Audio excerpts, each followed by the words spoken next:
Աստվածաշնչյան ընթերցանություն ամեն առավոտ, մայիսի 9, որ մեզ օրհնեց բոլոր հոգևոր օրհնություններով,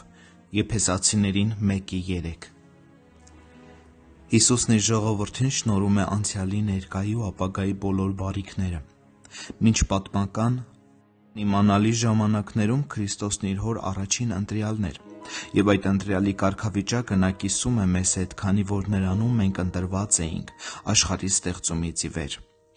Անհիշելի ժամանակներից նա ունեցել է որդիական բացառիկ իրավունքներ, լինելով իր հոր միածին ու սիրելի որդին։ Իր շնորհքի հարստության որդեգրման ու վերստին ծննդյան միջոցով նա որդիներ դարձրեց նաև մեզ, տալով մեզ Աստծո զավակներ լինելու իշխանություն։ Հավիտենական ուխտը հիմնված է Աստծո երաշխավորության վրա եւ հաստատված խոստումով։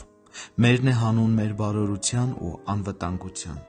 Իմաստություն եւ անհասանելի կանխատեսություն նախասահմանող խորհրդավոր խորքերում Տիրոջ մտադրությունները ձգտում էին դեպի զավակները։ Մենք կարող ենք վստահ լինել, որ մեր ողջ կյանքի ընթացքում չկա հավասար հաշվով ոչինչ, որ ուղղված լինի նրա փրկագնվածների շահերի դեմ։ Փառքի արքայի մեծ նշանադրությունը նաև մերն է, քանի որ մեր հանդեպ նա դարձավ փեսա։ Երկնավոր Աստծո հիասքանչ մարմնավորումը նրան ուղեկցող հեզությամբ ու խոնարհությամբ ևս մերն է։ Արյունոտ քրտինքը դաժան խարազանումը, Գողգոթայի խաչը մերն են հավիտյան։ Բարեբեր հետևանքները, որ բխում են կատարյալ հնազանդությունից, լիակատար փրկագնումից, հարությունից, համբարձումից եւ բարեխոսական աղոթքից ևս մերն է, քանի որ տվել է անձամբ ինքը։ Մեր անունները նրա լանջապանակի վրա են։ Բարեխոսելով գահի առաջ նա հիշում է մեր անունները եւ պաշտպանում մեր գործը։